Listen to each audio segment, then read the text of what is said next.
Alright, ladies and gentlemen, welcome to our 7th video. So today what we will be talking about will actually be a focus on coordinate geometry. Specifically, we will take a look at polygons formed by straight line graphs, linear graphs in 2 dimensions. We will also do an introductory exploration of linearization techniques. So for example, if I have a difficult graph like y equals e to the power of x, how do I change it into a straight line graph? So that will be the focus for today. If I'm being perfectly honest, it is not a very difficult topic, and there also isn't a lot of content, so we will be going rather quickly today. As usual, please make sure you have the relevant notes with you so that you can follow along with the work and try out some of the exercises by yourself. Alright, so without further ado, let us begin.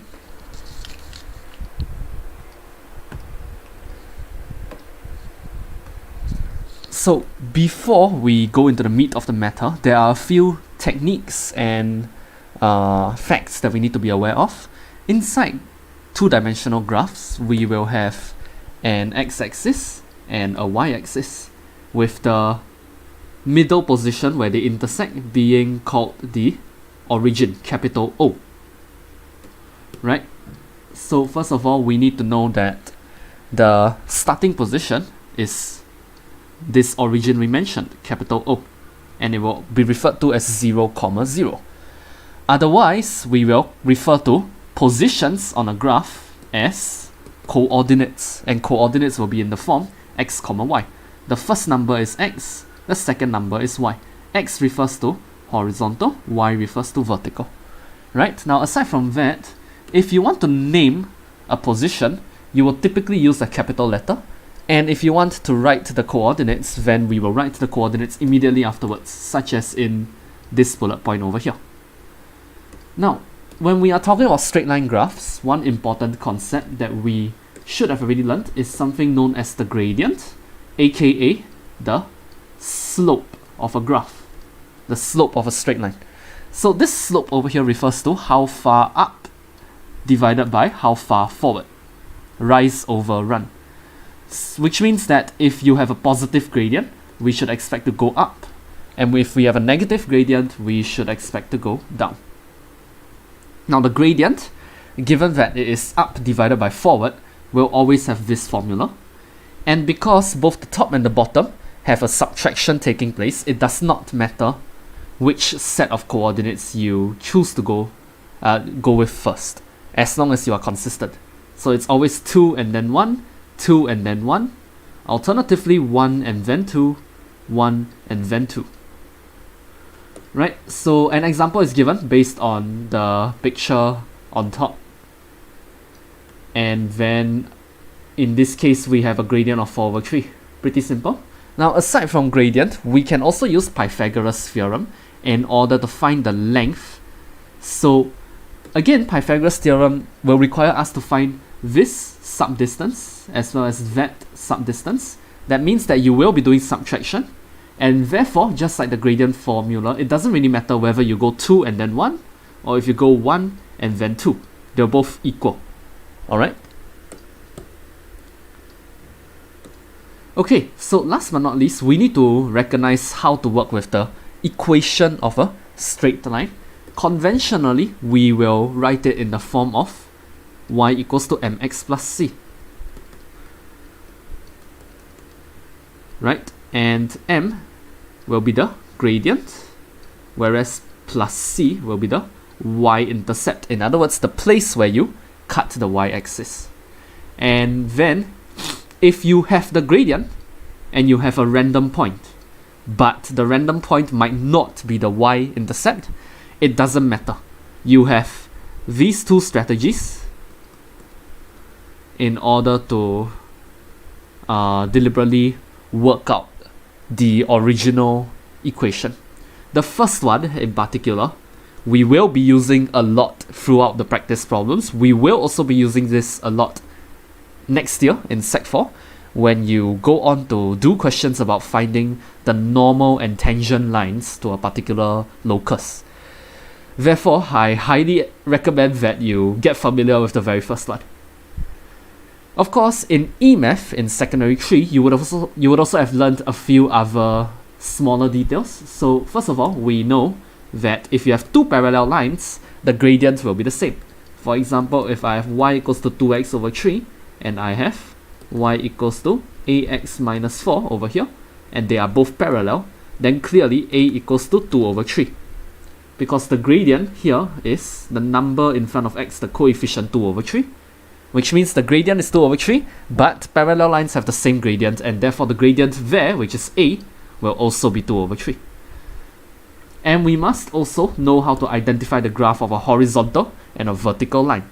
This is very straightforward, so I will not explain this in detail. Right, so now that we have covered this, the next thing we will move on to is some actual new content. The first one is the easiest. If I have a line segment from position 1 to position 2, then I can simply find the coordinates of the middle position by taking the average of the x coordinates, comma, the average of the y coordinates, and then we are done. That's all. So over here, a small exercise problem is given. There isn't much for me to say. I will simply say that in this case they want us to find P, which is the midpoint of AC, and AC is given to us, right? So we can simply use the x coordinates and average them out. It will give me 0. We can use the y coordinates and average them out. It will give me positive 8. Very straightforward. Honestly, I don't think anybody in my class will be making a mistake for this.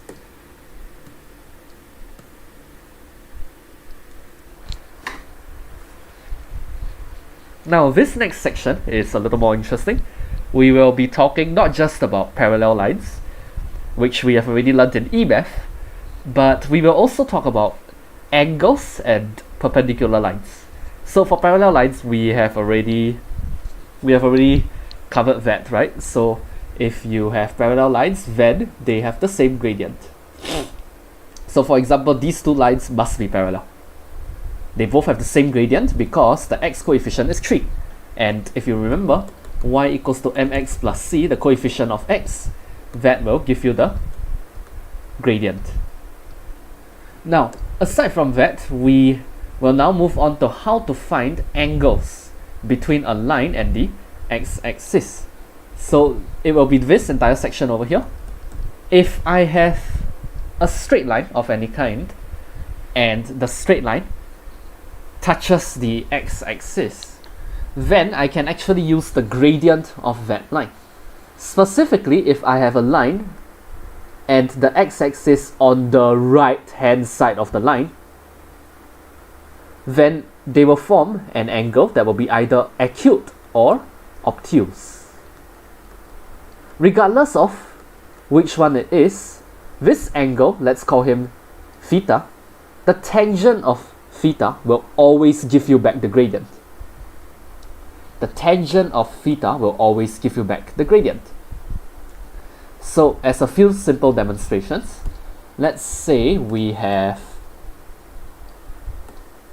look at the bottom right. Let's say we have the graph of, for example, something like this, y equals to 3x plus 1. So this is 1, and that is negative 1 over 3. And of course, to the right of the line will be this region over here. And we want to find the angle between the line and the right hand side of the x-axis, like this. In this case, we know the tangent of this angle must give me the gradient, and the gradient will be y equals to mx plus c. We look at the coefficient of x, it's going to give us 3. Therefore, theta will simply be the arctangent of 3, and from here, you will refer to your scientific calculator and get the answer, which will be approximately 71.6 degrees. Pretty straightforward. As a slightly more complex example, perhaps what we can try for ourselves is a situation where we have an obtuse angle instead. So let's say we have a situation where the line is like that. Right, let's say we have a line like this and it forms a tiny little angle here, for example 35 degrees. And we know that it cuts this position at 1. How do I find the original equation of the light green line? So what we will do is, if you remember, the angle of inclination, in other words the angle between the straight line and the right hand side of the x-axis, must always use the right hand side over here. So if we're using the right hand side, that means that the angle of inclination will be this obtuse angle over here. So let us start by saying that this angle will be 180 degrees minus 35 degrees. We start with 180 because it is adjacent angles on a straight line. I hope you still remember all these properties, geometric properties from EMath. Right, so as we perform this subtraction, we will end up with an answer of 145. And therefore, the gradient will simply be tangent 145. Right? The gradient of this line is tangent theta. Feeding this into the calculator, you should get negative 0.7002. And from here, we are almost finished. Since this is the gradient, and this is the y-intercept, we will conclude that y equals to m x plus c. Right? Because m, the coefficient of x, will be the gradient, and plus c, the constant without algebra, will be the y-intercept. And therefore we are done. It will give us negative 0.7x plus 1 approximately.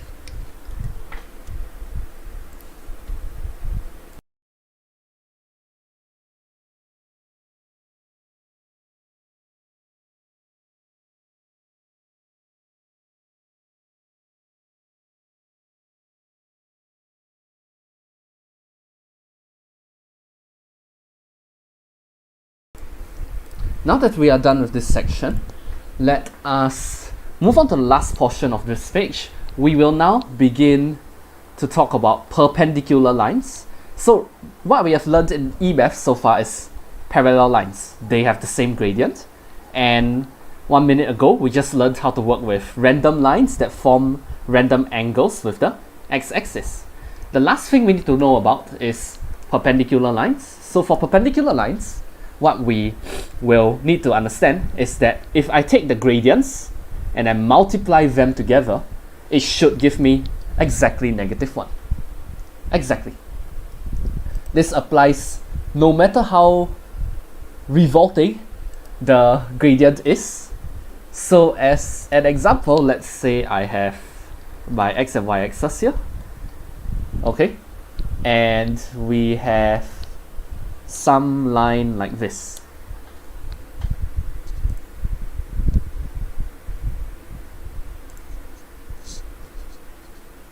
So in this case, let us try and work with a funny number. Let's say that this is the graph of y equals to 33 over 80 x plus 1. For example. Now, what we're going to do is, we're going to create a second line like this, okay, that passes through the origin O. And we're going to say that this second line is perpendicular to the first line. What does this mean? This will therefore mean that this line, which will be y equals to negative mx, negative because it's going down, and we don't have a constant because the y-intercept is 0, so it's plus 0. The constant is 0. So now the only problem is, how do I find m? And therefore, we will use this new trick. The product of the gradients is negative 1 because they are perpendicular. So the gradient, we will use y equals to mx plus c. It will be the coefficients of the graphs. From here, we will simply say that the first gradient multiplied by the second gradient equals to -1. And therefore m, very obviously, will be -80/33. And we are done. So we have found the value of the mystery number m. Oh, sorry, one little mistake. It should be positive because I already included a negative sign here. Positive 80/33. So m itself is positive 80/33. The gradient will then be negative 80/33.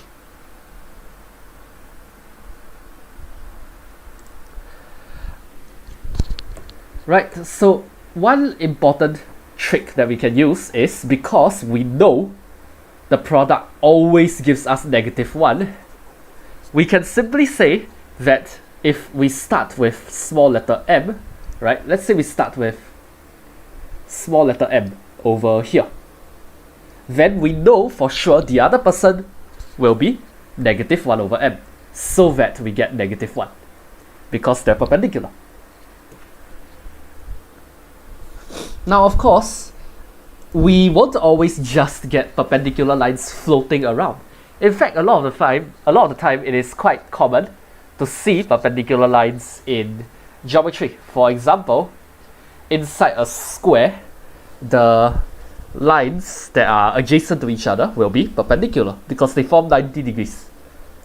Another important thing is the concept of a perpendicular bisector, which is something you actually learned way back in Sec 1. Now, a perpendicular bisector, if you remember, simply means that I have a random line, and let's say this is the middle position, the midpoint. I will simply cut the original line across the midpoint and form a perpendicular. So this will be a perpendicular bisector, and the left side and the right side will therefore be equal in length. Now, in addition to this, we also know from earlier in the lecture that you can find the position of a midpoint, right? The midpoint, which is this dot over here, you can simply find the position of the midpoint, the coordinates, by using midpoint theorem. In other words, the average of the x coordinates, comma, the average of the y coordinates, bracket. And because this allows me to find a point, and the -1 trick allows us to find the gradient, it therefore means we have the gradient and the point, or rather one point. And this allows us to use the formula that I said would be important back in the first page. Y minus y coordinate equals to gradient, bracket x minus x coordinate. Now, there is a reasonably simple exercise over here. We will skip this one since this is something that I always make sure to cover in class, right? I'm sure you will remember it because we laughed at this particular image extensively. Alright, so moving on, let us now finish this section of the lecture by talking about the method to find the area of a polygon inside your two-dimensional graphs. So what we will do is, as long as you have the coordinates of every single corner, we can simply use this particular formula in order to find the area of the entire shape. So we'll start with the first point, then the second point, then the third point, blah blah blah. And once we have written down every single point, we will write down the first point one more time. Afterwards, what we will do is, we will go on to perform this section over here, and the multiplications over here will actually follow a shoelace shape, which I have indicated with a star. Which is why informally we like to call this a shoelace method. Do take note that the coordinates will be written vertically, not horizontally.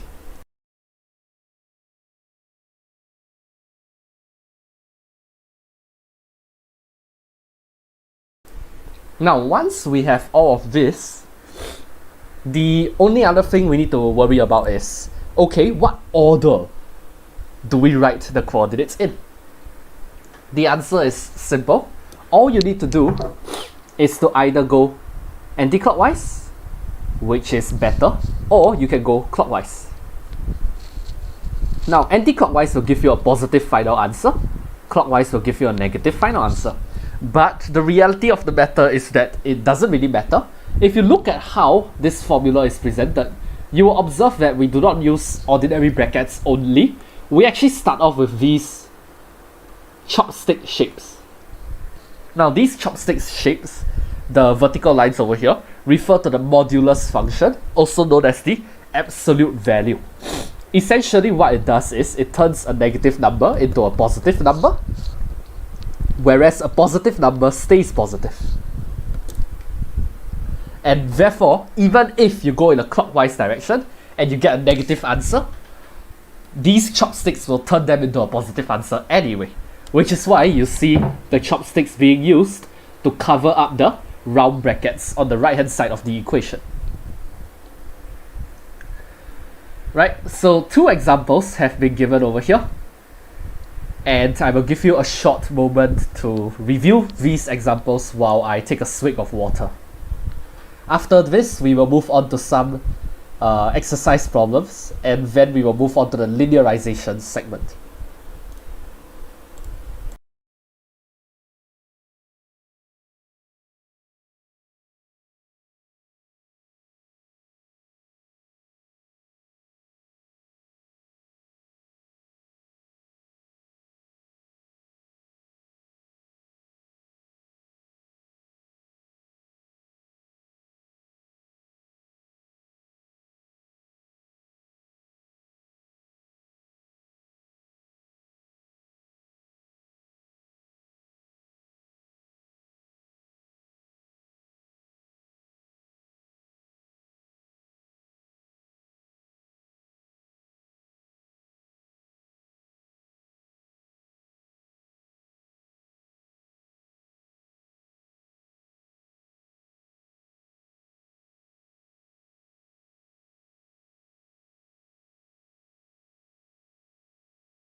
Alright, ladies and gentlemen, we are back. Now, before I move on to the next section, there is a small piece of intrigue that has been brought to my attention by the chat, which is the idea of, how do we work with a problem where they give us the area instead, but they don't give us the coordinates. So, to answer that question simply, they will never give you a math problem that's impossible, especially not at this level, obviously, right? So the simple method will simply be to use algebra in order to replace the coordinates. So for example, you could name the unknown y-intercept 0, q, for example. Then afterwards, you can put 0, q into the formula, right? This shoelace method, and once that is done, we will then be able to go on to perform the multiplication, and this will give us an equation that allows us to find the value of q. So as a very trivial example, let's say I have a graph that looks like this.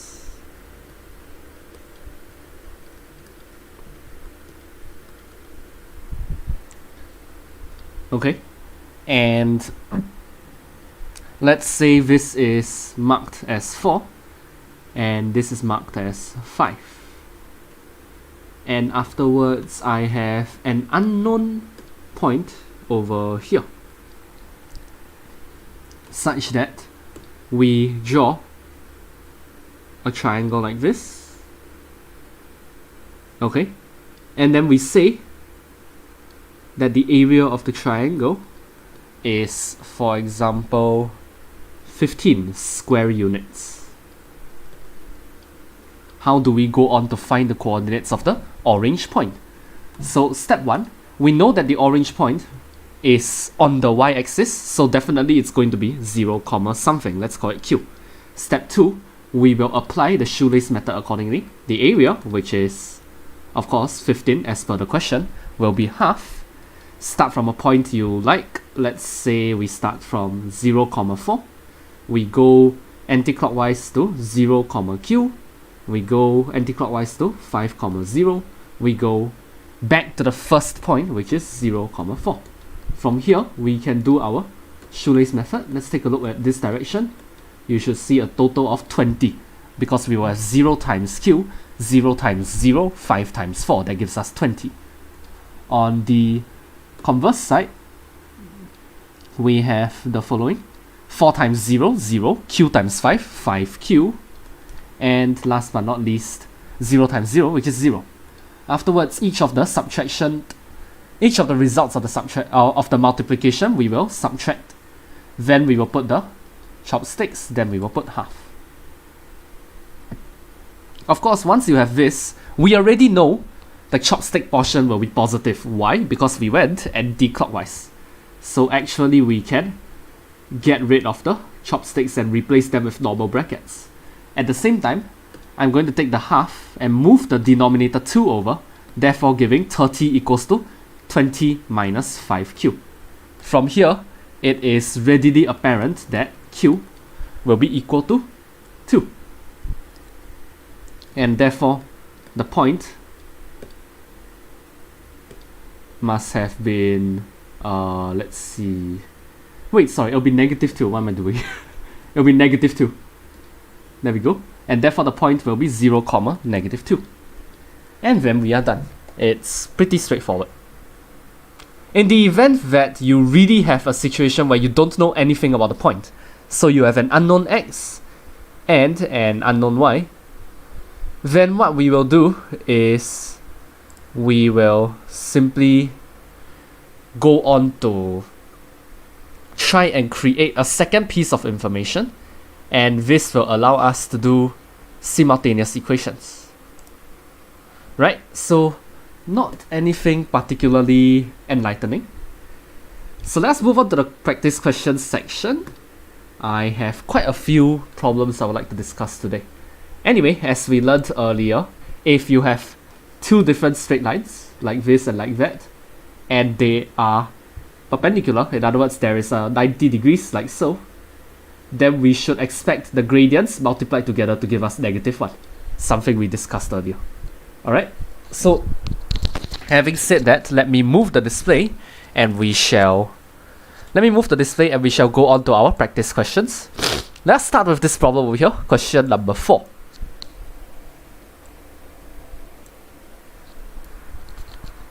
So question 4 here tells us that we have 5 different points, A, B, C, D, E, that are around the origin O. And of course, the coordinates have been given for all of them. The only problem is that there is an unknown on D and E, each of them, with the 2 unknowns H and K. And thereafterwards, they tell us that AB and CD are perpendicular lines as indicated by this symbol, the 90 degrees, whereas AB and CE are parallel lines as indicated by the arrowhead. So in this particular problem, I accidentally moved the display. Let me head back. We will have the chance to look at this later.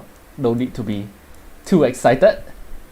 Okay, so the first thing they would like us to do is to start by finding the gradient of CD, in other words the slope of this portion here. Thereafterwards, they want us to use that slope in order to find the value of H and get... Why is it like disobeying me today? Let me see what I can do about this. Is there any reason why it wants to go to the last image so often? I have no clue. Okay, honestly, I think it's alright. Let's just roll with it. So anyway, they want us to find the slope of CD. Thereafterwards, they want us to find the value of H. Honestly, this is nothing spectacular. So what we shall do is, first of all, definitely we are going to have to manually calculate the slope by ourselves. Given that the slope itself is simply a situation of rise over run, we might be tempted to plug in the formula immediately. However, D itself contains the unknown value H. So we're going to have to change our mindset a little bit. What we need to know is that the gradient of CD multiplied by the gradient of AB will give me -1 because AB is perpendicular to CD.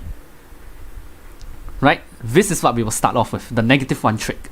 From here, it is clear that the gradient of CD will be -1 divided by the gradient of AB, which will be -1 divided by, and then over here we can take a look at AB and use the coordinates. In this case, we should have 4 minus -2, 6 minus -4. Take the quotient. No, sorry, take the division. In this case, we will then get -1 divided by 3 over 5. And this gives us -5 over 3. And we are done. So, from here, what do we say? We go on to say that -5 over 3 must be equal to, and now we can use the gradient formula on C and D, which will give us 6 minus 0, 1 minus H, like this. Once you have this, it is easy enough to solve for H, and this will give you 23 over 5, which is what we wanted to get in the first place, QED. Once we are here, the next problem is to find the value of K, right? In this particular instance, K is all the way on E. So we're going to take advantage of the fact that CE and AB are parallel. AB is parallel to CE, which implies that the gradient of CE will be equal to the gradient of AB. And the gradient of AB, right, we've already found it earlier. It will simply be positive 3 over 5. From here, we will use the points for C and E in order to collect the gradient. So we will take the difference between the y coordinates, 6 minus k, 1 minus 0 over here like this. This will give us 3 over 5, like that. Right? So once you have all of this worked out, then it will simply be a matter of solving for k. I will skip the tedious details and tell you k will actually give you 27 over 5, like so. Right? So this will actually complete the first two parts. We're more than half done with the problem already. And from here, we will have to go on to solve the remaining two parts. So part 3 asks, can you find the gradient of AD and hence state the angle ODA? Last but not least, find angle ADC. So this one is interesting. This time round, we're talking about the angles now. So we are going to have to use the angle of inclination tactics we have learnt. Let us clear off this diagram.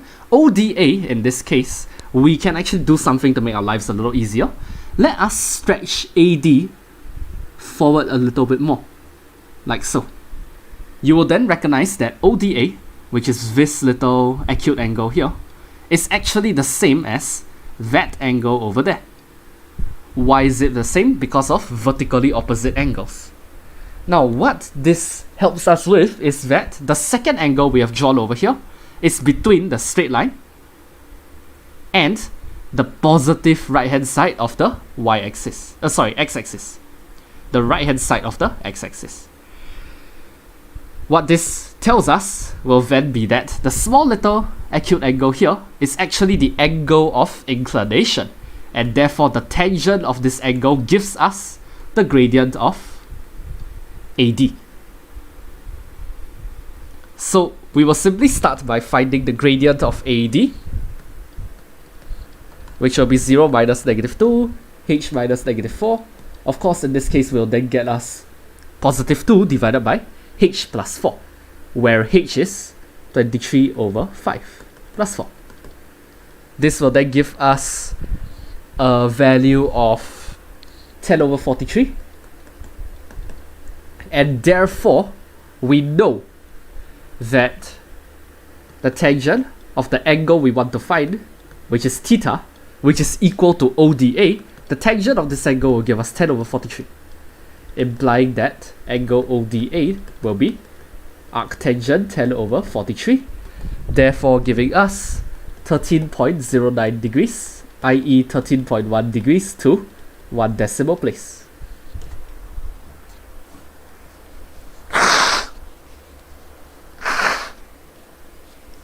Let me blow my nose a little bit. I just got my third vaccination jab, so my body is rebelling a little bit. Don't panic, however. After we finish this lesson, I will probably move on to the next one as well. Today will be a double video day.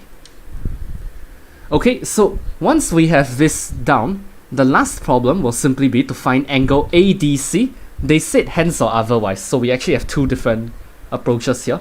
In this case, it is quite recognizable that if you want to find angle ADC, right, which will be this big boy over here, it is actually simply ODA, the small person we found, plus ODC, which is the one on top. So we already have ODA. All we need to find is ODC. And if you look at ODC, we really don't have that big of a problem because you already have the gradient of CD. It's negative 5 over 3.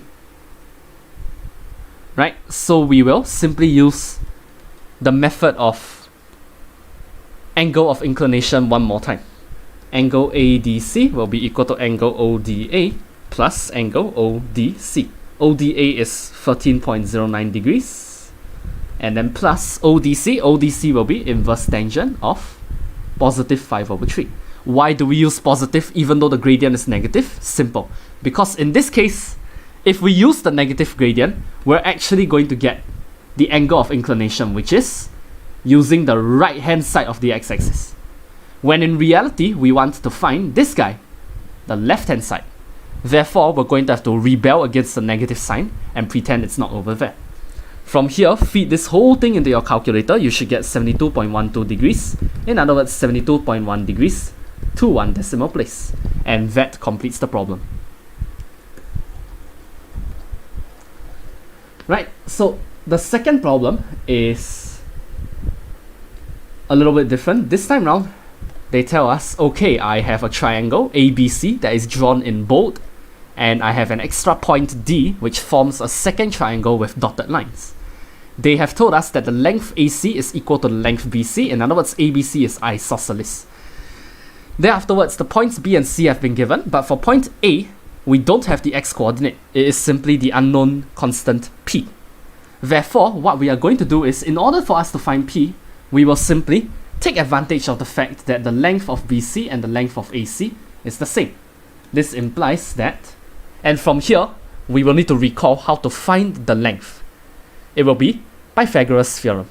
So we shall have the following result. For BC, we will have 20 minus 10 square plus 2 minus 0 square. For AC, we shall have P minus 10 square plus 10 minus 0 square.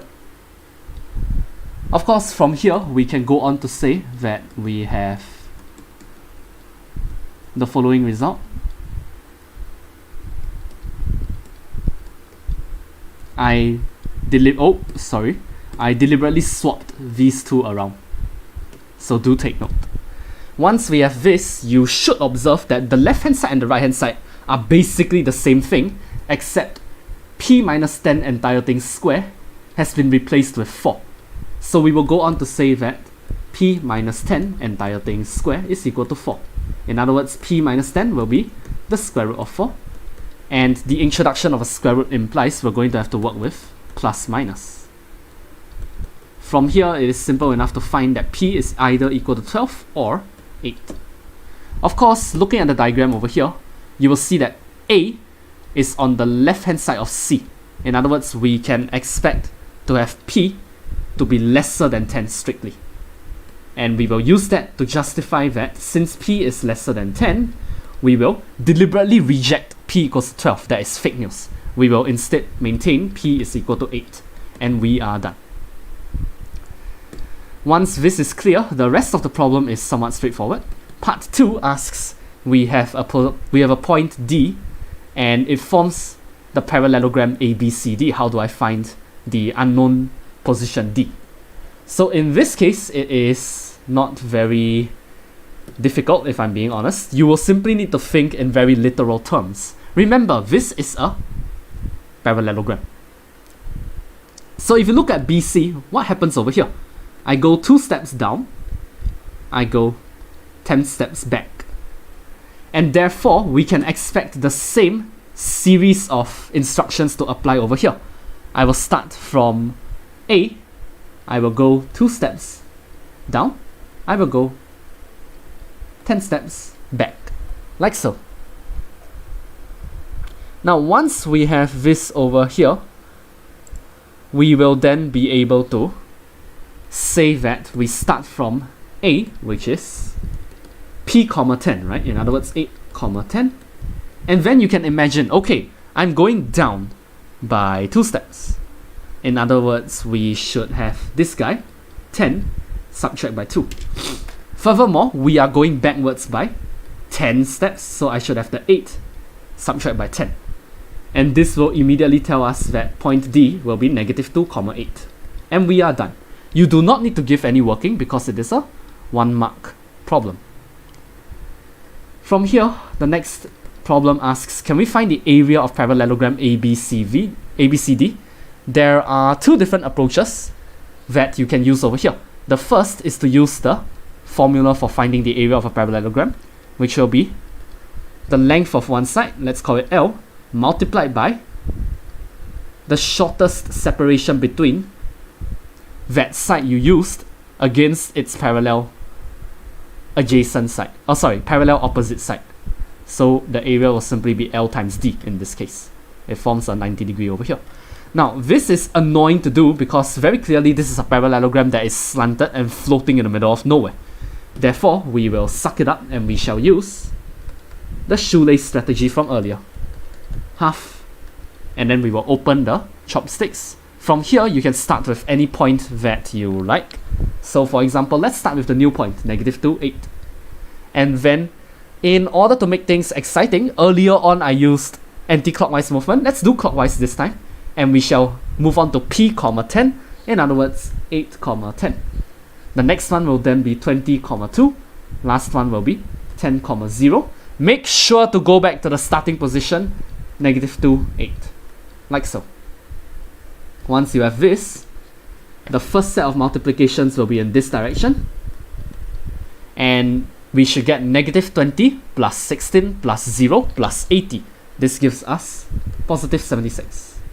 The second set of multiplications will be like that, and this instead gives us 64 plus 200 plus 20 plus 0, and that gives us 284. Once we have this, we will take the difference of the multiplication results, we will add in the chopsticks, we will add in the half. Now remember, the chopsticks will get rid of a negative answer. So over here we should expect to get -208, but because of the chopsticks we will instead have the formulation +208, and then the half will attack it, and very obviously this will give us a final result of 104 square units, like so. Right, so this will complete part 3, part A. After part 3, part A, we have part 3, part B, which is to find the angle OCD. So this is actually a little bit easier than expected, right? If you take a close look, you will realize that OCD is this particular angle over here. And D has been given to us, it is -2, 8. Whereas C is 10, 0. In other words, if you look at this this blue colored line here, what actually happens? It simply means that I went from +10 to -2 horizontally. In other words, I took a total of 12 steps backwards. Now, even better is that if we look at the vertical movement, we started at 0, very easy, and we moved up to 8, like so. Drawing this out, it reveals that we have a right angle triangle with 12 here, 8 there, a right angle on the left, and the angle we wanted to find on the right. Why is it a right angle on the left? Simple, because x and y directions are always perpendicular by definition. One is horizontal, one is vertical. The philosophical understanding of perpendicular lends to this fact. Therefore, it is simple for us to say that the angle OCD will simply be the arctangent of 8 over 12, right? This angle here is OCD, and the tangent of OCD here gives us opposite 8 over adjacent 12. So we will perform this step, and this will give us a final result of 33.69 degrees, i.e. 33.7 degrees to 1 decimal place. As a reminder, in your O-level examinations in Singapore, always leave angles that are in degrees that are not exact to 1 decimal place unless otherwise stated. Right? If they ask for something different, then give them something different. Remember, customer service. Now, the last problem of interest will be, let's see. The last problem of interest will be over here. We actually have a difficult problem here. If you look at the number of marks, it is a total of 12, which is the absolute maximum possible. So in this problem, I will give you a moment to take a look. You will see that they are actually asking for a lot of things at once, and that's why it's worth so many marks. They have a lot of different demands that they want to throw at you. Right, so over here, we are given 2 points, and we are told that ABCD is a rhombus. Very nice. And of course, point M will be the midpoint of B and D. Before we even begin this problem, it is important to recognize that M over here is the midpoint of B and D. However, inside any possible rhombus, right? As long as you have a rhombus, what happens is that whenever you draw the diagonals, these diagonals will be perpendicular bisectors to each other. Like so. Which means that the line AC that passes through M is actually a perpendicular bisector of the line BD. Now, if you recall, we have discussed the idea of using perpendicular bisectors earlier, right? Where we can combine the midpoint theorem with our understanding of the gradients of perpendicular lines in order to immediately find the equation for the other person. And that will be the strategy we will need to use in order to make any progress on this problem at all. Right, so with that out of the way, let us begin. Part 1 wants us to find the equation of the line AC, right, the longer diagonal, and therefore find the coordinates of A and C. So what we shall do over here is, let us start by saying that the gradient of BD is going to be 9 minus 6, 13 minus 4. How far you go up divided by how far you go forward. This will give us 1 over 3, like so. And from here, we say that BD is perpendicular to AC, since ABCD is a rhombus. And this implies that the gradient of AC will be negative 3. That way, negative 3 multiplied by 1 over 3 will give us negative 1, which is what we want in the first place. It is negative 1 because perpendicular. Now, once we have this gradient of negative 3, the next thing we need to do is, in order for us to use the magic formula y minus y coordinate equals to m x minus x coordinate, we need to have two things. Number 1, we need a gradient. Number 2, we need to have a random position p comma q. Now, in this case, if you look at the line AC, the fact that they want us to find the points A and C later obviously means that we cannot possibly find them now. It must be impossible. This leaves us with one option, which is M, the midpoint. Right? So M is the midpoint, and therefore we will find the coordinates by taking the average of the x coordinates, 4 plus 13 over 2, comma, the average of the y coordinates, 6 plus 9 over 2. And this gives us, for simplicity's sake, 17 over 2, comma, 15 over 2. Now that we have a random point as well as the gradient, we can conclude that the line AC will have the equation y minus y coordinate equals to gradient m, open bracket, x minus x coordinate, close bracket. For those of you who are not confident with this formula, I really need you to be familiar with this. It is something you have learned in EMath, and I cannot be spending so much time retreading ground. It is this one over here. Right? So, going back to our problem over here, we can simplify this result quite easily.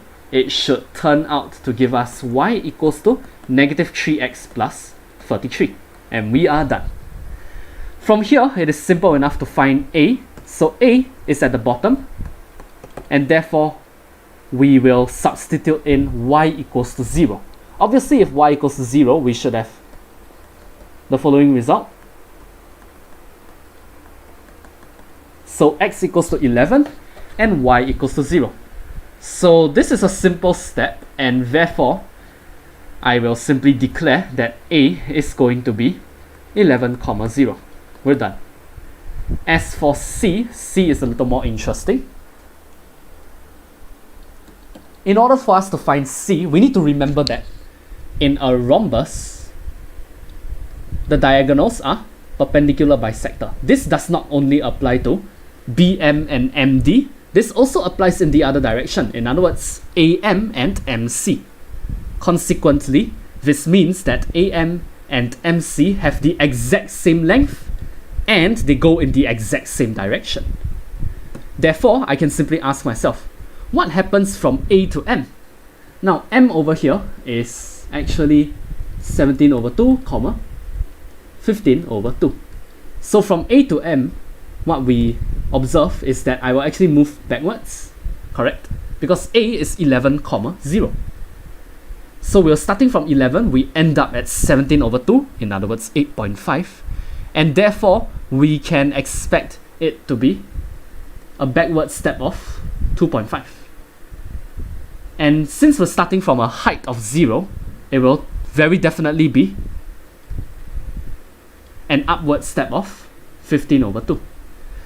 Therefore, if we want to go on to, say that, oh, I want to find C, right?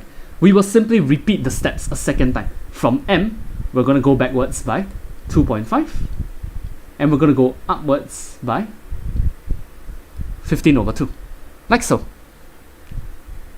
Right, so once we have this, then that already pretty much concludes the problem. In total, we will start from A and we will move back by 5.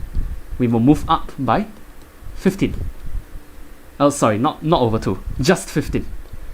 And we should expect this to end up producing a result of, let's see, we're going to go back by 5. So 11 minus 5, you're going to get 6.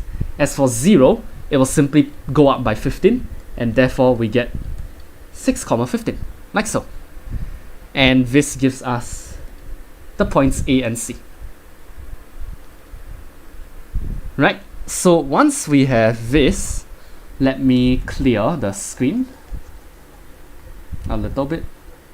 Once we have this, we can go on to solve the remaining problems. Unfortunately, for long form problems such as these, if you do not find a way to solve the first part, chances are you're going to be unable to do everything else. So that is one very threatening detail, trait rather. One very threatening trait that comes with these kinds of long problems. Right, so let me write down our findings so far. We should have the following.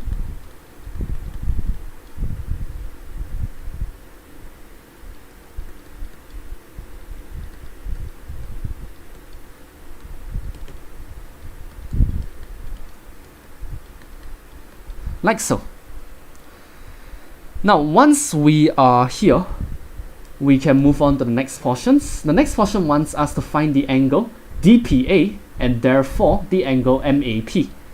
For those of you who saw the discourse on Twitter a long time ago, you might not be very fond of the letters MAP, right? So, okay, over here, they want us to find angle DPA, which very clearly is this guy.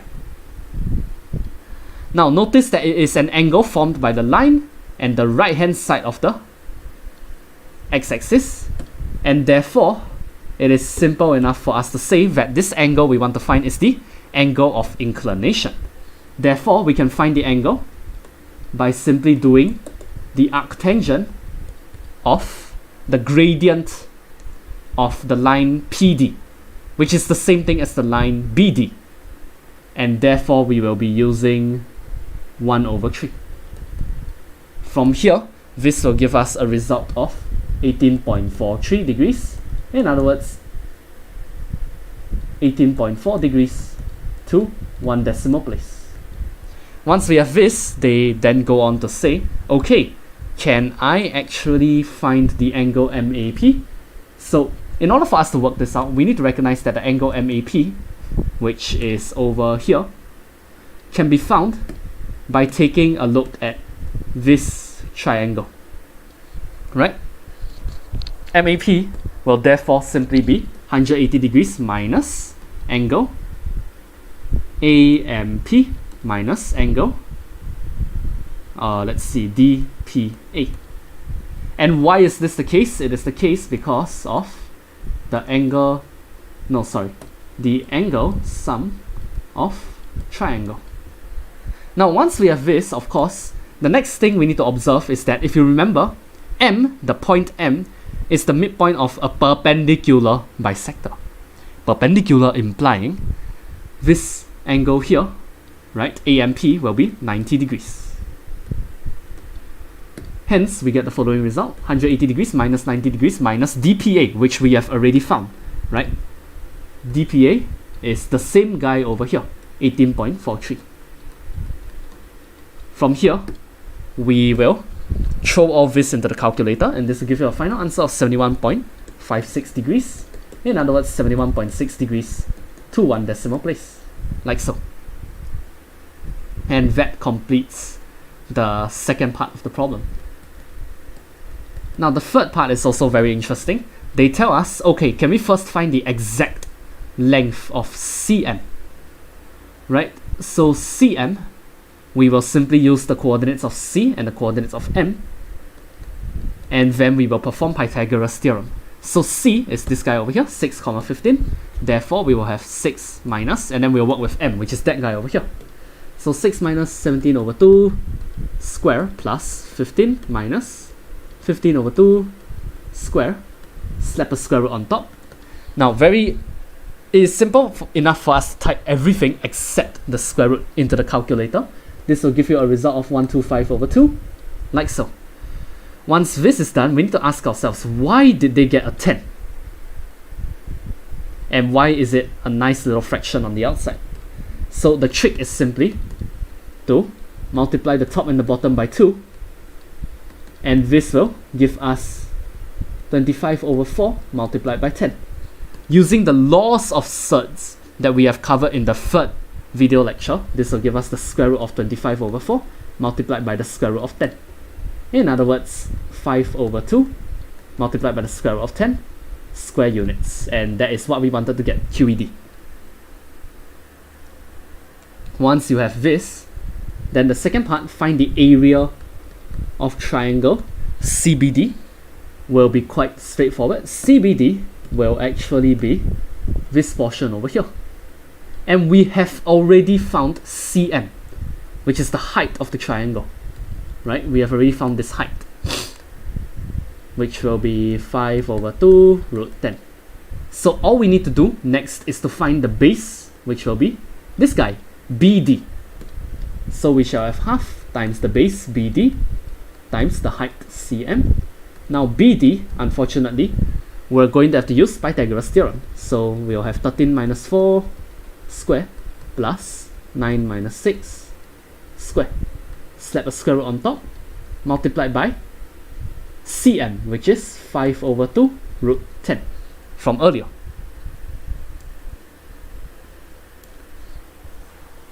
Once we have this, then we can start to work out the details.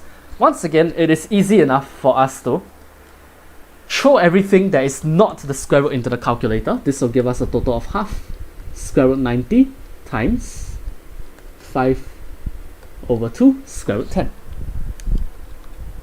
Now, coincidentally enough, once you have these two results, you can actually throw the entire thing into your scientific calculator, and very nicely, it actually gives you a rational answer. We will simply have 75 over 2 square units, and we are done.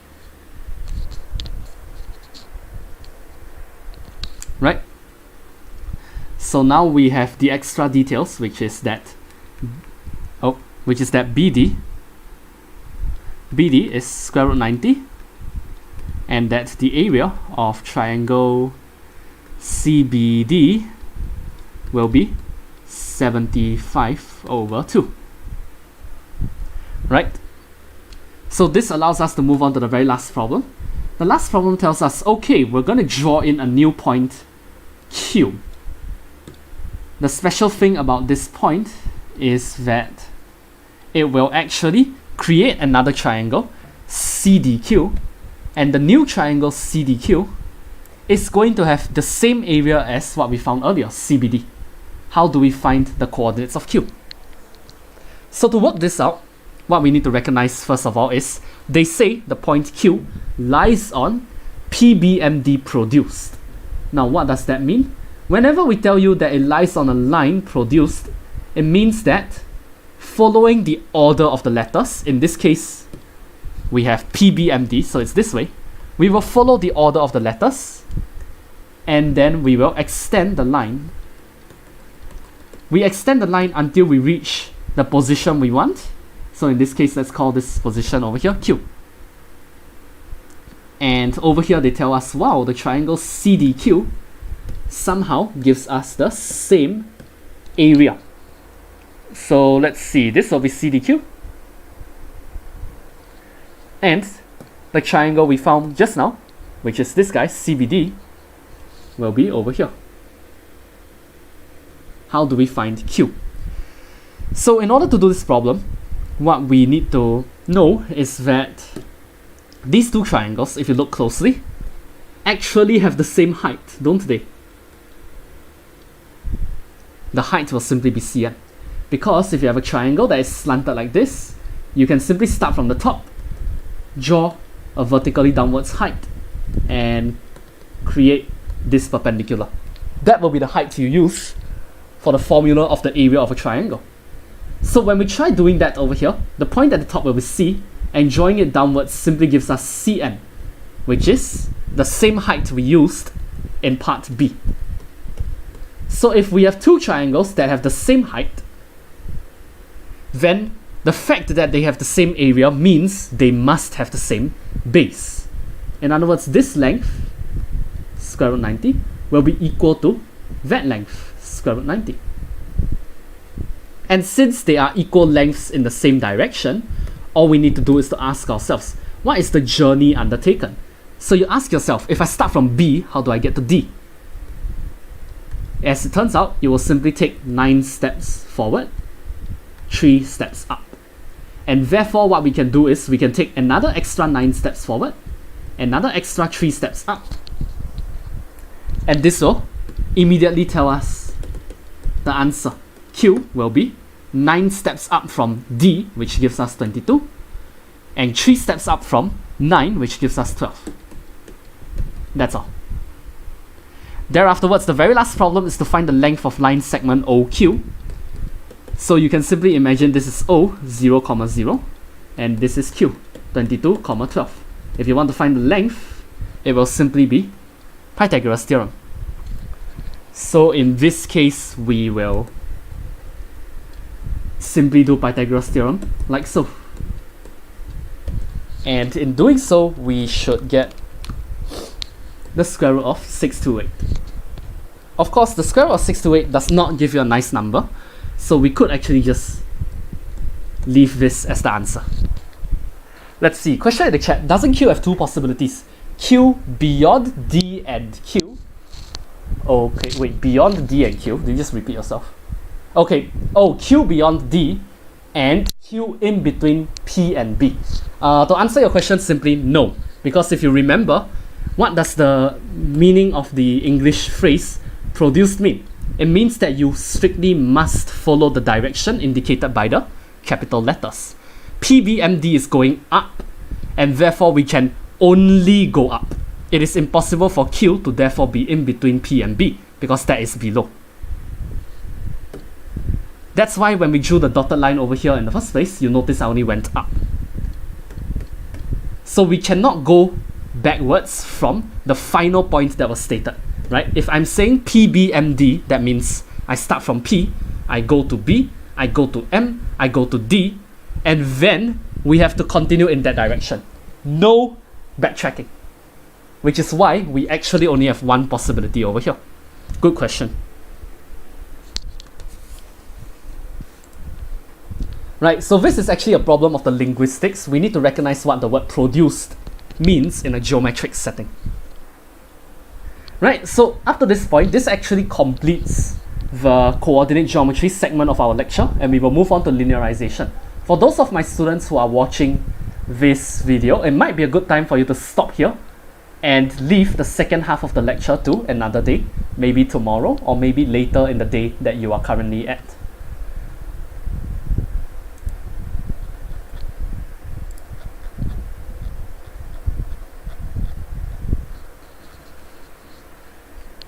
Now, in linearization, what we would like to do is we sometimes have very unfortunate algebraic formulations. For example, I might have something like this, a quadratic, which will give us a curve. Now, a curve is sometimes very scary. For example, you might have a sine graph, which looks like this, but of course in a quadratic it's not so bad, it's just a U shape. Having said that, a curve is not really a good thing, because if I give you a random curve like this and I tell you, okay, can you complete the drawing? You're gonna look at me like, what, are you stupid? This is a curve, I cannot predict the future. Whereas if I gave you a straight line and I told you, can you complete the drawing? That would be simple, right? I simply need to put my ruler on the edge and extend the straight line further. It will be easy to complete the drawing until infinity. In other words, straight lines are better than curves. Curves are difficult, straight lines are easy. Straight lines just require a gradient and a y-intercept. Alternatively, a gradient at a random point. So what we're going to do in this next segment of the lecture is, we're going to learn how to use substitution of the x and y axes themselves in order to create a straight line graph. For example, if I use the substitution capital X equals to x squared, then an ugly looking quadratic will simply turn into a nice little linear graph, which allows us to draw it as a linear graph. We have transformed the U shape into a straight line. And this is a good thing. Straight lines are predictable. Straight lines can be extended. Straight lines are easier when we use their mathematics because it is simply mx plus c, gradient, y-intercept. So a few other examples are given here. For example, if I have this decaying exponential, we can simply use logarithms, right, on both sides, and thereafterwards we will use the logarithm in the substitution of the y-axis, and we will take a look at the algebra on the right hand side and use it as a substitution for the x-axis. This allows us to convert an extremely ugly exponential function into a nice looking linear graph. We can then draw the linear graph and change this graph with its asymptote and its decaying properties into a very nice little straight line. That's all. Nothing particularly challenging at this point in time. Let me clear my nose again. I am so ill, my god. What a way to end the year.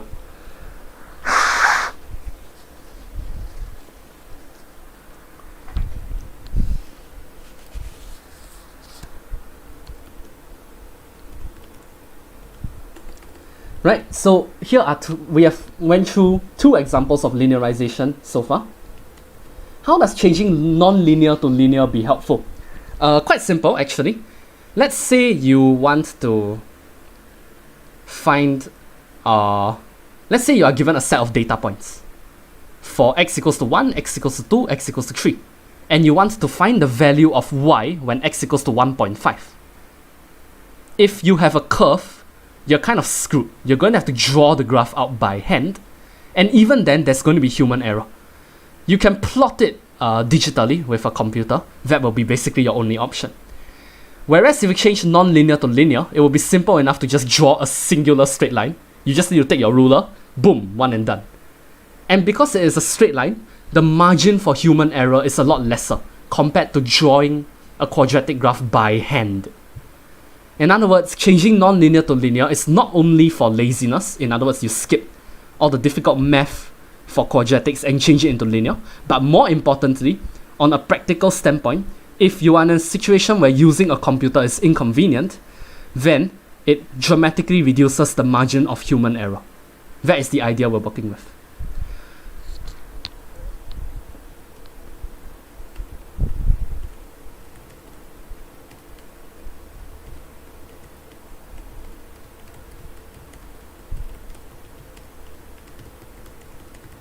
The weather tonight is insanely warm, by the way. I am going to have to turn on the air conditioning. This is nuts. I've been sweating for the past 40 minutes. I counted. Strictly speaking, 42 minutes. Now, let us take a look at a few more examples. The next two examples are extremely disgusting, and this is where you will be very glad to use linearization, because if you see a graph that is as stupid as this one over here, you really do not want to draw this by hand. This is terrible. It will be a lot easier for us to use logarithms to convert it into a linear shape. Because drawing a straight line is easy. Step 1, put your ruler down. Step 2, use your pencil and zoop, one and done. Whereas if you want to draw whatever the heck this is, good luck. You have an asymptote here, you have an asymptote there, you don't know where this right hand portion is going to extend until, you don't know where this left hand portion is going to extend until. Is it going to continue extending this way, or is it going to change its shape halfway and start turning into a sine graph?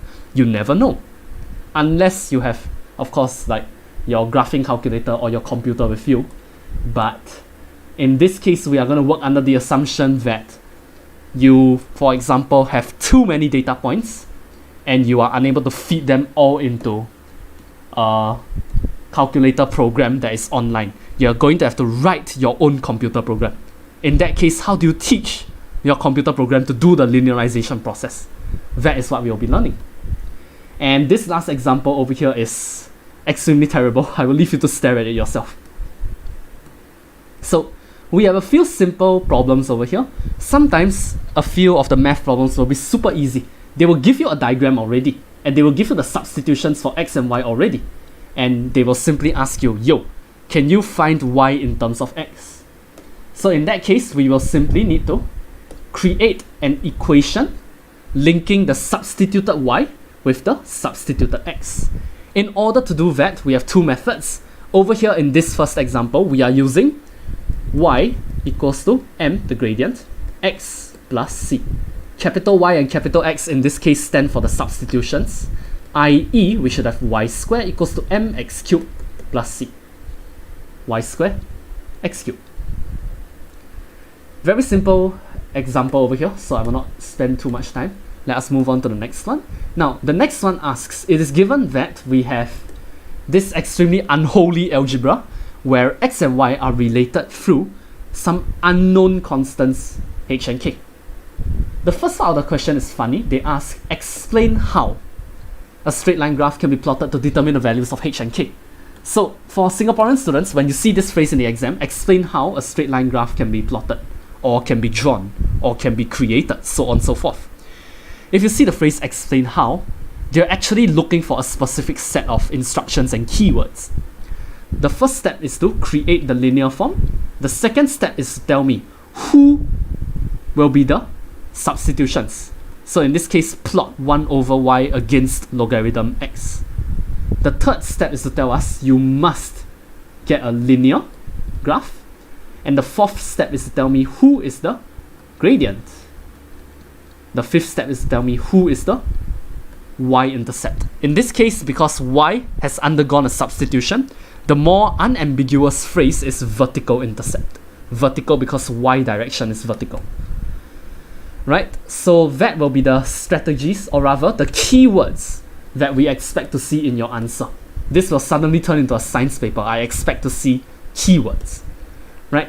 As for the actual linearization process, I think it is not too difficult to follow along. We will start by making x to the power of h the subject. Once this is done, we will use our laws of indices, which was covered in the previous lecture, in order to simplify the right hand side. From here, we will introduce logarithms, which was also from the previous lecture, and we will then use the laws of logarithms to bring the h downwards like so. This gives us the following result. Moreover, the natural logarithm ln will cancel out with the exponential e to the power, which leaves behind 1 over y plus k. Last but not least, we will make 1 over y the subject by dividing everything by h, and then by simply moving k to the left hand side. That's all.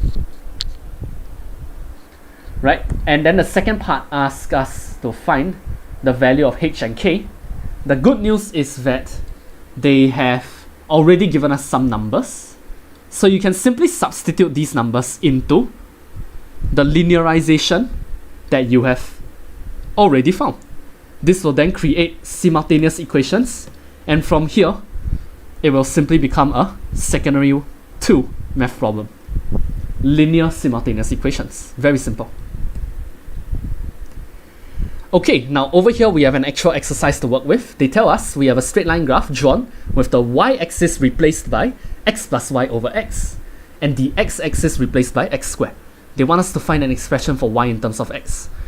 Now in the first example, over here, we used the strategy of big Y equals to m big X plus C because the y-intercept was available. In this case, it is very clear that the y-intercept is not available. They did not label anything for us. So we're going to have to use a second strategy, which is big Y minus the y coordinate, let's call it Q, equals to gradient, open bracket, big X minus X coordinate, let's call it P. We have already seen this formula multiple times today, So by the time of you watching this part of the lecture, I will assume you are very familiar with this. You better be able to memorize this if I ask you for it. Anytime I'm in class physically and I see you, and I say y minus y1, or I say y minus q, you better be able to finish everything for me. Otherwise, I will yell at you. Okay? So, what we are going to do is, we need to find the random point p comma q, so we can use either one. It's fine. And then we need to find m, the gradient. So let's start with the gradient. In this case, the gradient will simply be y coordinate minus y coordinate, x coordinate minus x coordinate. This will give us 1 over 2. And therefore, we will conclude that big Y, which is the y-axis over here, minus the y coordinate, I'm going to use this point, minus the y coordinate of the random point 4, will be equal to the gradient m, open bracket, big X, which will be the substitution x squared, minus p, the x coordinate, which will conveniently also be 4. That's why I chose this point. Right, so once you have this, let us simplify our results a little bit. We should expect to get the following scenario. Right, and from here, we can go on to say half x cubed will be equal to, we will go on to say that x plus y will be equal to half x cubed plus 2x. And therefore y equals to half x cubed plus x. And we are done. Now from here, we can go on to take a look at the second portion. The second portion wants us to find the value of y when x equals to 5. This is trivial. We will have half x cubed plus x, like so. So from here, it will give us a final answer of 135 over 2. The second part of the problem is a little more interesting. They want us to find the value of y when x squared is equal to 6. So what we're going to do is, instead of using our final answer from earlier, let's take a look at the linearization instead, which is this guy, right? In other words, x plus y over x equals to half x squared plus 2. You might be thinking to yourself, okay, this is no problem, right? I could simply slap in x squared equals to 6. However, that's not quite how it works, because if you look at the left-hand side, unfortunately, there's also x over there. And therefore, this question actually has two approaches. You can start with the linearized version, or you can just plug it into the, plug it into the answer in part 1 directly. In this case, it would be a little more straightforward for us to simply plug it directly in. So one thing to take note over here is that if you look at the points, everything is in the first quadrant, everything is positive. So in this case, we will simply work with the reasonable assumption that x will be positive root 6. From here, it is simple enough to find y. And this will bring us to the final answer. In this case, they did not ask for the exact value. So you can simply type this into your calculator and we will get 9.80 to 3 significant figures. Nothing special. Now that we're done with that, then we can move on to the real interesting part of today's lecture. So far, we've done a lot of linearization and we know, okay, linearization makes life easier. Linearization allows us to predict values that are in between data points or outside data points. But how do we use linearization in real life? So this next section of the lecture will focus on real life problems instead. Typically, you will see this in your science experiments at the college level. So for example, let's say we have this situation here. I have an object that is being dragged through water, and the resistance to motion is a force that has a magnitude of r newtons. Thereafterwards, the speed of the plank is v meters per second, and we hypothesize that there is a math formula that connects r and v, which is this guy over here. Right? So we are going to perform the experiment in real life and collect some measurements for r and v, and thereafterwards we're going to collect them together into this table. The next step is we're going to use this math problem here in order to find the values of the constants n and k inside our hypothesis. And if we are able to successfully find the values such that it creates a straight line graph, then this will be evidence that our hypothesis is correct. It does not immediately mean the hypothesis is correct, of course, obviously. In science, nothing is ever 100% correct. But it is evidence that the hypothesis is correct. So what we are going to do is, part 1 asks, can you draw a graph of logarithm r against logarithm v using the natural logarithm? And then thereafterwards they want us to determine the place where the students screwed up, because for some reason there was one incorrectly recorded data, right? Identify the abnormal reading. Thereafterwards, use the straight line graph to estimate the correct value. Second thing is to find the constants inside the hypothesis. The last thing is, now that we have evidence that the hypothesis is correct, can you use the hypothesis to estimate the resistive force when the speed of the plank is 4.8 meters per second? Now, this is a little bit painful for those of you who are not physics students. So, just for enrichment purposes, I will briefly talk about the real life scenario. You can imagine this is water. You can imagine a gigantic object over here. And let's say we have a boat over there. Very ugly boat. And we will tie them together with a string, right? The boat moves forward, and therefore the gigantic plank also moves forward. However, when just like a human swimming through water has to put in a lot of effort in order to push the water away, right? The plank also has to put in effort, because we are going to have the water push us backwards slightly.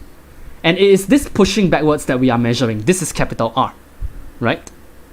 So from here, we will go on to say that, okay, we want to find this R, and it will be dependent on the movement speed, which in this case will be v meters per second, right? The movement speed of the boat itself, and therefore the movement speed of the plank, right? So for the first part, what we're going to do is, the question has already told us the substitutions. We will substitute y with ln r, we will substitute x with ln v. Why do we know this? Simple, because the phrase ln r against ln v tells us y against x. Problem is, the original hypothesis looks like this: r equals to k v n. How do we get a logarithm in the first place? So we're gonna have to do the hard work ourselves. Let us introduce a logarithm to both sides, right? From here, we will use the laws of logarithms from the previous lecture and split the right hand side into v to the power of n multiplied by k. The multiplication will then split into addition on the outside, and we can drag the power, which is n, down and out. N ln v plus ln k. Right? And from here, taking a look at these highlights, it is very clear that we now have a situation of y equals to n x plus ln k. And of course, plus ln k is the same as saying plus a random constant c. And therefore, we have y equals to mx plus c, essentially, which will give us a straight line. So how we will do this problem is, we're going to have to use actual graph paper, and from there we are going to use our calculator to find the values of ln v and ln r, right? Because the question gave us v and r, they didn't give us ln v and ln r. We're gonna have to find it by ourselves manually. In this case, for consistency's sake, I left all of the results to 2 decimal places. Thereafterwards, with these 2 decimal places numbers, I can draw a graph of ln r against ln v. So I will go on to find all of the data points. For example, the first one, which is 0.59, 0.74, 0.59. It will be over here. The second one, which is this guy, 1.24, 0.88, will instead be, let's see, 1.24 over, oh sorry, I read it wrong. The second point is going to be 0.88, 1.24. So actually the first point, which is 0.59, will instead be over, let's see, let me grab my eraser. So the first point will actually be over here instead, and the 0.59, right? So actually we're correct. My mistake. This will be the first point, and the second point will be at 0.88, 1.24, which is over there. From here, we will continue to plot all of the remaining points, right? And once you have plotted all the points, you will realize that we have the following. We have this guy, that guy, this guy, that guy. Let's see, this guy, that guy. 6 different points. And from here, it is very clear that 5 of them form a obvious straight line. One of them is the mistake that we saw earlier in the question, because the students running the experiment, actually screwed up one of the numbers. Now we know this is the screw up. So we will ignore the screw up, we will manually draw a best fit line, and from here, we will get this following diagram. Once you have the best fit line, we can go on to answer the math problems, right? So what we're going to do is, we're going to start by telling them, okay, this is the mistake that they made. On your actual graph paper, please help me circle the mistaken point, right? Make sure you circle it, because if you don't circle it, I will not be able to give you credit for your working. Once you have circled it, we will have to say, okay, the value itself, right, is r equals to 9.35. Don't tell me 1.31, 2.24. 1.31, 2.24 is the abnormal point, not the abnormal reading. There's a difference between the point versus the data that came from the point. Therefore, when we ask for the outlier, do not point out the coordinates themselves. Point out the original source of the mistake, which is all the way back in here. Of course, once we have found it, in order to determine what is the real value of the outlier, we will simply go back down onto the actual straight line itself and use those coordinates, 1.31, 1.95. From here, we will use 1.31, 1.95 to say that ln r equals to 1.95. Obviously, r equals to 7.03. For those of you who don't remember what to do, you're going to need to convert to exponential form from logarithmic form. I cannot speak clearly. So in this case, we'll have 1.95 equals to log ER, and therefore, exponential form, we will go in the opposite direction. R equals to e to the power of 1.95. From here, just throw this whole thing into your calculator. And we are done. Now, for the remaining problems, it is somewhat straightforward. The next part of the problem is to find the constants n and k. So we will start with the linearization from 2 pages ago, and therefore it means that n is the gradient, ln k is the vertical intercept. Now in this case, it is very obvious that the gradient, right, can be found by picking 2 random points you want from your own hand-drawn graph. Afterwards, you draw your funny little triangle, and very obviously, this triangle's height divided by the triangle's width will give you the gradient. How far you go up divided by how far you go forward. So we will do exactly that. The 2 points I have chosen are points that are very convenient for me, 2, 3.15, as well as 0.5, 0.6. My recommendation is, in the exam, you don't have a lot of time. It will be smarter for you to pick points that are deliberately convenient for you. So for example, another point that will be convenient is this guy over here, which is super easy, right? In this case, we have 0.125, 0. Very nice point, because the y coordinate is 0. It will make your mathematics very, very easy. And additionally, this point here is also supremely nice. It's just 2.5, 4. That is so easy. It doesn't get much easier than that. So I recommend choose points that are nice and convenient to you, as compared to, for example, if you choose a point in the middle of nowhere, like this, then you're going to suffer, because even I don't know what the coordinates of that are. I think it is 1.125, I don't even know what the y is. It's like 1.65? Yeah, this is way more difficult. So please don't sabotage yourself. choose points that will be convenient to your own purposes. Once you have the points, you can find the gradient, right? And we will have the following. So 1.7, which is the gradient, will therefore be equal to n. Rather straightforward. As for the vertical intercept, in this case it's super easy because it's literally in your hand-drawn graph. It's just over here. It will be negative 0.2.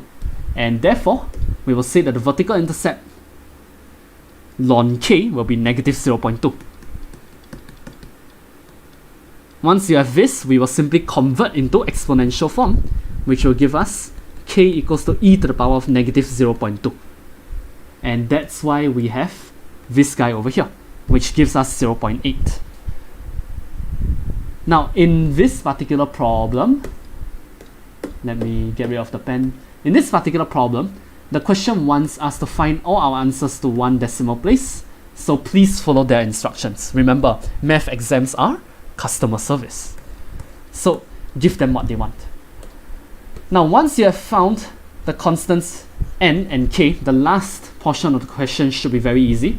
We want to find the resistance to motion when the speed of the plank being dragged through the water is 4.8 meters per second. So simply plug in 4.8 onto v and plug in n equals to 1.7 as well as k equals to 0.8. Alternatively, you can start with v equals to 4.8 and then find the value of ln v. You can then use the value of ln v, which is 1.57, and find the point on your own hand-drawn graph, which will be this guy over here. The good thing about this method is that you don't really need to do that much calculation. It's just a matter of looking at your own drawing. This will give us 2.45 for ln r, and then therefore we can convert into exponential form to get r equals to 11.58.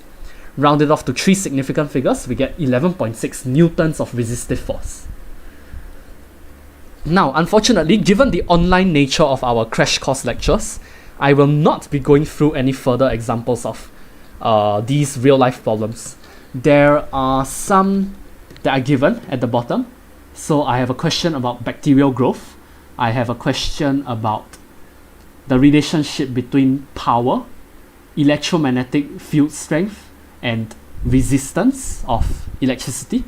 I have a question about orbital period in outer space. I have a question about electric field strength inside for 2 different charged particles. I have a chemical question about nucleophilic substitution, some organic chemistry. And I have a question about escaping the atmosphere of Earth. So you can take a look. The answers are given for you at the bottom, so I would like you to try your hand at drawing the graphs out by hand, by yourself, inside your own graph paper when you have the time. So we're almost done for the day. I will simply go through a few more theoretical exercises and then we will be done with our work for the day. Confidence level, oh my god, that is advanced statistics. We will not bother with all that kind of super advanced stuff in this section, because right now you must remember I'm teaching a bunch of like secondary 3 students. They're like 14 years old, 15 years old, so you know, you can't go too crazy. Right, so over here I have 5 theoretical questions, 1, 2, 3, 4, 7. Let's take a look at them. The first problem asks, explain how a straight line graph can be drawn in order to find the values of the unknown constants. So immediately you know, explain how means you're going to have to use the keywords that I was asking for earlier. So the first problem is y equals to a over x squared plus b. Now this is a very trivial problem because if you rearrange the algebra into this shape, you will realize, wait a minute, we're already done. So we will simply have the following situation. I will plot y, because y doesn't even need a substitution, y equal to y, do you notice? We will plot y against 1 over x squared. That will be our substitution. Right, so I will say, okay, plot y against 1 over x squared, to form a straight line graph. The gradient will be equal to a, and the y-intercept. In this case, I'm still using the phrase y-intercept because y did not undergo any substitution. The y-intercept will be equal to b. And we are done. This entire explanation is your final answer. Super easy, very nice source of free marks. Now the second portion, 1b, is a little more intriguing. We are given e to the power of c multiplied by x equals to y to the power of d.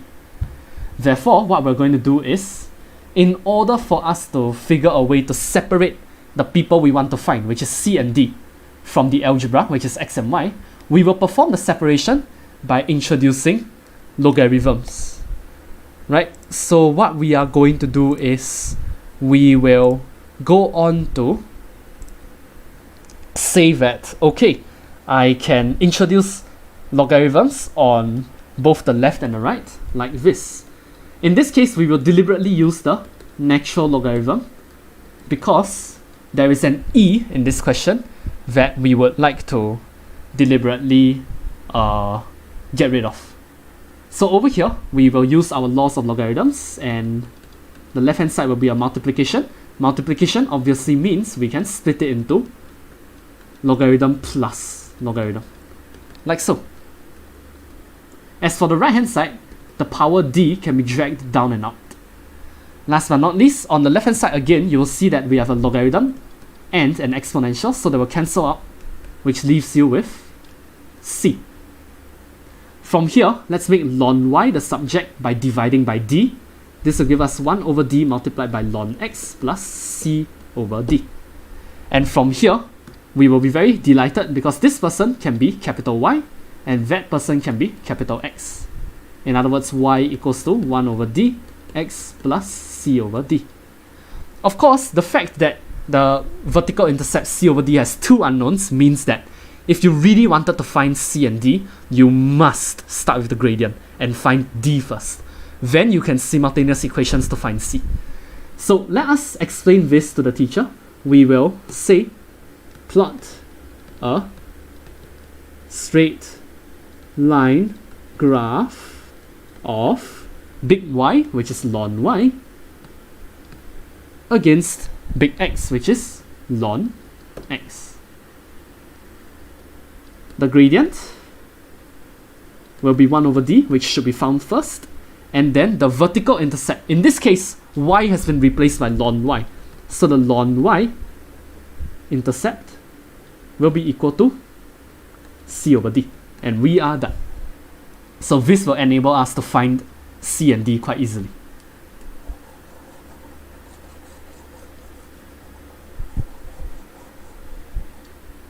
Now for question 2, part 1 asks us to perform linearization in order to kind of like find the values of h and k, right?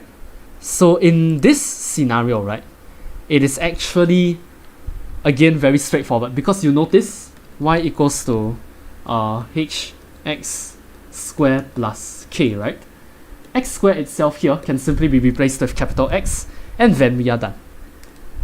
Right, so what we shall do is we will explain, plot a straight line graph of y against x squared, gradient equals to h, vertical intercept equals to k, and we are done.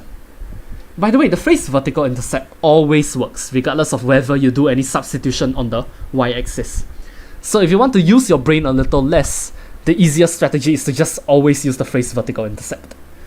Now, having said that, let us look at part 2. Part 2 tells us it is given that when x equals to 1, y equals to 1.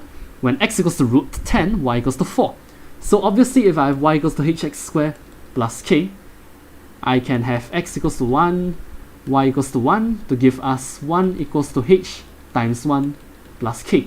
In other words, 1 equals to h plus k, implying h equals to 1 minus k. Let's call this equation 1. The second piece of information is that when x equals to root 10, y equals to 4, and therefore 4 equals to h root 10 square plus k. In other words, 4 equals to 10h plus k. Right? And from here, we'll call this equation 2. This turns us into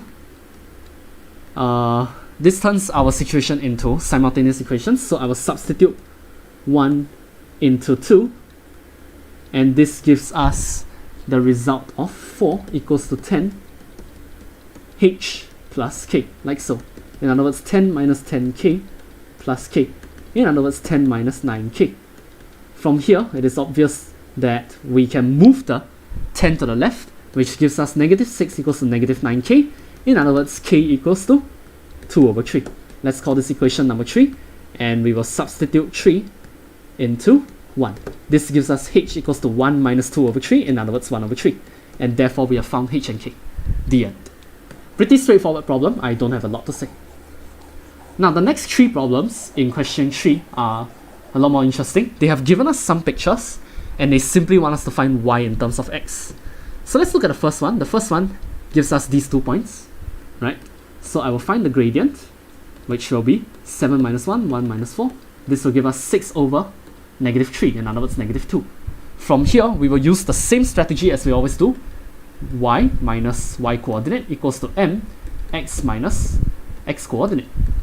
So we will say that y, which is now this guy, minus y coordinate, let's use this point just for fun, equals to m, the gradient, open bracket x, which is now x squared, minus x coordinate, which is 4. From here we have the following result.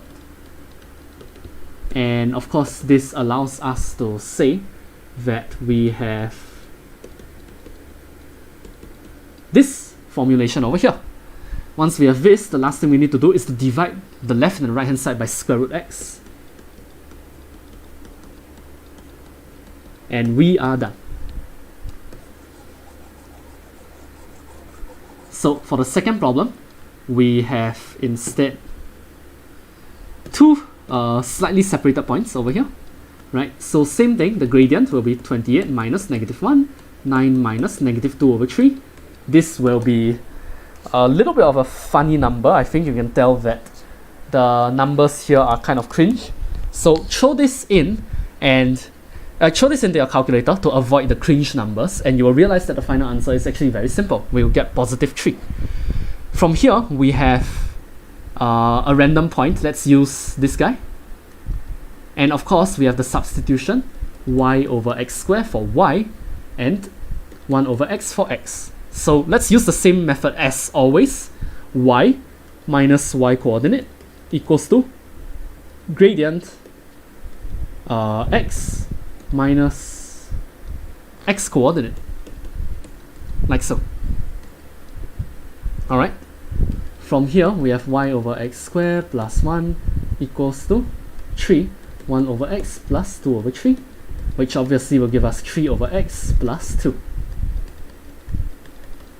And this implies y over x squared equals to 3 over x plus 1. From here, it is simple enough to multiply everything by x squared, giving us the following. Y equals to 3x plus x squared. And we are done. So for the third problem, we are given these 2 points. Again, we'll start by finding the gradient. This will give us negative 1. From here, we have the substitutions log y, log x, and let's use the point 2, 2. So big Y minus Y coordinate equals to gradient, which is negative 1. Open bracket, let's see, big X minus X coordinate, like so. So we have log Y minus 2 separately, yeah? Let me write it a little more clearly. So log Y minus 2 will then be equal to, and then the negative 1 here is going to swap the order, so we have 2 minus LGX. From here, it is clear that we have log Y equals to 4 minus LGX, and therefore Y equals to, okay, now over here, let me not skip the steps. We're going to do a very pro gamer move. Since log Y is equal to 4 minus log X, I'm going to say that 10 to the power of log Y is also equal to 10 to the power of 4 minus log X. This is powerful because if you remember, logarithms and exponentials are opposites of each other, so the exponential 10 and the LG will cancel out, leaving behind y equals to, and then over here we're going to use our laws of indices. and change the minus into division. Once this is done, you should get 10,000 divided by, and then we will have yet another cancellation of the exponential and logarithm, which gives us 10,000 divided by x. In other words, y equals to 10,000 over x. It is a classic case of inverse proportion. And we are done. Now the fourth problem, this time round, is essentially the same thing, except it is in words. So I will do part 4 for part 1 with you, and I will leave part 2 and part 3 as an exercise for yourself. Once again, we have log y against log x, and they have given us the points, so the gradient will simply be y coordinate minus y coordinate, x coordinate minus x coordinate, like so. Unfortunately, this time round we will have a bit of a nasty number, -4/5. It's okay. We will say that big Y minus the y coordinate, I'm going to use this point, minus the y coordinate equals to, let's see, the gradient, -4/5, open bracket, big X, LGX, minus the x coordinate, 4. From here, we have LGY equals to -4/5 LGX plus 16/5 plus 1. I moved the -1 from the left to the right. Now, once we have this, then it follows that we have LGY equals to -4/5 LGX plus 21/5, like so. And from here, y will simply be 10 to the power of the entire thing. We will use the same strategy as the previous problem, like so. Of course, this will then simplify into 10 to the power of 21/5 multiplied by 10 to the power of LG x to the power of -4/5. I will take the -4/5 and move him up and in instead of down and out. Now obviously, once we are at this stage, the 10 and the LG will cancel each other out. And from here, we have 10 to the power of 21/5 multiplied by x to the power of -4/5. And that will be our final answer. So this question, once you reach this stage, I would say it's quite obvious what to do. The bigger problem is, of course, you need to remember what we learned in the previous problem. How do we convert the logarithm on the left and the right hand side into something that is more digestible, right? This is the important part. This is the difficult part. Alright, so for parts 2 and 3, I will leave it to you as an exercise. Let us move on to the final problem of the day.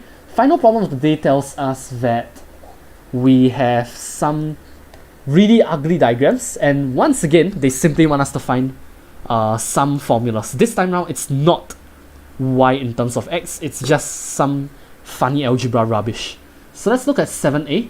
Once again, we'll start with the gradient. The gradient will be -10 minus 2, 1 minus -2, like so. This will give us -12 over 3, in other words, -4. From here, then we will say that big Y minus Y coordinate, I'm going to use this guy, minus the Y coordinate will be equal to gradient, big X, which is the cube root of X, minus the X coordinate, -2. And then, of course, -4 will multiply the whole thing like that. Once you have this, it is clear that we have this particular scenario over here. Right, x over y minus 2 will be equal to, and then over here we'll need to start simplifying, so let us do the following. This thing will turn into +2, therefore it multiplies into -8. So we'll have -8 over there. Now once you are at this point, you might be asking yourself, wait a minute, the final answer has no cube root. So should I just cube both sides immediately? The answer is no, because if you remember your binomial theorem, what happens when you cube? You're going to get some extra objects in between, right? And all these extra objects do not have power 3. In other words, the cube root is not going to be eliminated. Instead, you're going to have the square of a cube root, which is even more cancerous. I do not recommend cubing directly. Instead, what we're going to do is, we're going to make cube root x the subject by itself. So let us start by multiplying everything by -1, like so. From here, I will move the 8 to the left hand side. And this will give us the following scenario here. Right? So once we have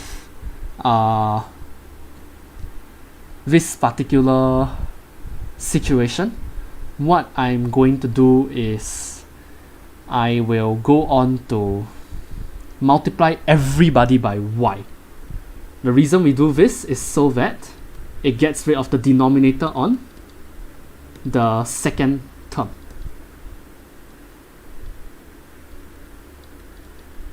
Like this.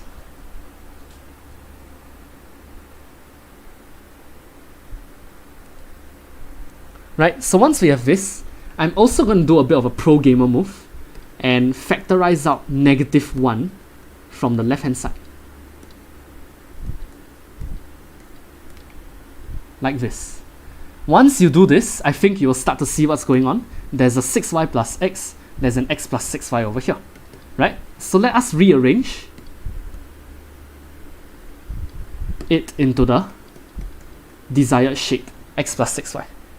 Now once we have this, let us attack both the left and the right hand side with a power cube. Power 3 rather, power cube, nice. Like so. Now on the left hand side, we can interpret this as -1 multiplied by x plus 6y, and then the whole thing cubed, which obviously gives us -1 cubed x plus 6y cubed. Not so obvious is the fact that -1 cubed obviously will clearly, not obviously, will clearly be a series of negative multiplications. So from here, it is clear that the two negatives here will cancel out, leaving behind one negative, i.e. we will clearly have an extra minus sign here. And this will be our result, -x plus 6y cubed. Now on the right hand side, we will use our laws of indices and change it into 4 cubed, cube root x, cube y cubed. Now 4 cubed is very clearly something that your calculator can do. We're going to get 64. And cube root x cubed is obviously just x. And of course y cubed stays there. So we'll get 64xy cubed. And therefore, we have the result here, 64xy cubed. Last but not least, I simply need to move the green colored part over to the left. And this will give us a positive bracket instead. So I'll have x plus 6y cubed plus 64xy cubed equals to 0. And guess what? That is what we wanted to show in the first place. And we are done. QED. Right, so for the final sub-problem of the day, once again it's a very similar question. They want us to prove some random algebraic statement. So in this case, same as before, let us start with the gradient. We will have 8 minus -4, 1 minus -4. This will give us 12 over 5. Like this. Right, so once you have 12 over 5, then we will go on to say, okay, big Y minus, I'm going to use this point, big Y minus Y coordinate will be equal to gradient, open bracket, big X minus X coordinate, like this. So once we have this, let us eliminate the double negatives and open up the square brackets, and this will give us the following result. Now from here, if you observe the final result that we want to prove, there are no fraction terms at all. So let us start by multiplying everybody by positive 5. Like so. We will also multiply everybody by x in order to get rid of the denominator on the first object in the right hand side. So we'll multiply by 5x in total, therefore giving us this result.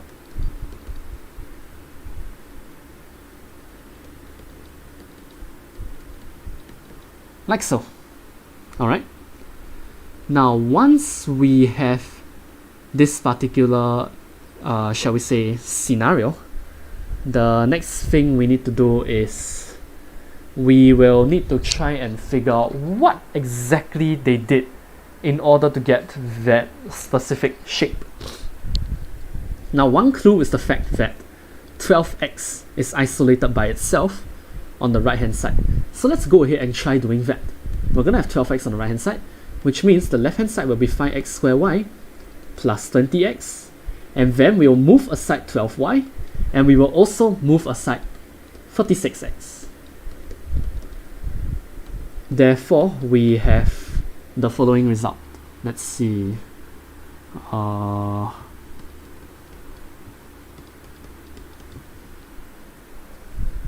Like this. Right, so this is what we have so far. And once we are over here, then at least, we have a little bit of relief in the sense that, okay, I have already, settled the issue of having a random 12x floating on the right hand side. I'm gonna be honest, I'm looking at my work right now and I'm starting to think I might have made a careless mistake. Either that or there should be a typo, because I don't see how that specific factorization can be created. It's so weird. But I don't know, maybe I'm just tripping out. Let me look a little more closely. Is there anything I forgot to multiply? If anybody spots a mistake in the chat, please point it out, by the way. Although I don't really see anything either. I'm gonna be perfectly honest. Aha, I got it. Okay. It's not 8 minus minus 4, 1 minus minus 4. It's 8 minus minus 4, minus 1 minus minus 4. So we'll have an extra minus sign over here on the very first line. This will instead give us minus 1 plus 4. In other words, we should have positive 3. So we'll have 12 over 3. And 12 over 3 is very nice because that just gives us instead a gradient of 4. Once we have this gradient of 4, let us replace all the instances like so. And this replacement, thankfully, will actually make the problem dramatically easier. So currently this is what we have. From here, it will be simple enough to multiply everybody by x in order to get rid of the denominators. Once we have this, the strategy remains the same. We're going to leave 12x on the right hand side, and this will give us the following result on the left. We'll move the 4y, and we'll move 4x as well. Now this is very delicious because plus 4x and minus 4x will cancel out, and then we can factorize out y from the left hand side to get x squared minus 4 equals to 12x. Having said that, however, x squared minus 4 is clearly also x squared minus 2 squared, which therefore gives us x plus 2, x minus 2. And we will conclude that x plus 2, x minus 2, y equals to 12x, which is what we wanted to prove in the first place, QED. Right? And that completes the problem. So up to this point, if you have nothing else for me, I have nothing else for you. You're dismissed. So we actually went on quite long today. The reason is because this lecture for today, this crash course lecture, is actually comprised of two rather gigantic topics: coordinate geometry and then linearization. So the fact that we were able to complete it in 2 hours, thereabouts, if you account for break time and all that, actually less than 2 hours, I would say that we've done a pretty good job. So congratulations on keeping up with me. Right, so that will be all for now. I will end the stream in 1 minute or so, and then I will probably take maybe an hour of break actually. Half an hour to 1 hour break, and then afterwards I will start the next lecture. So ladies and gentlemen, thank you all for watching, and I will see you guys next time, where we will go on to discuss the coordinate geometry of circles instead.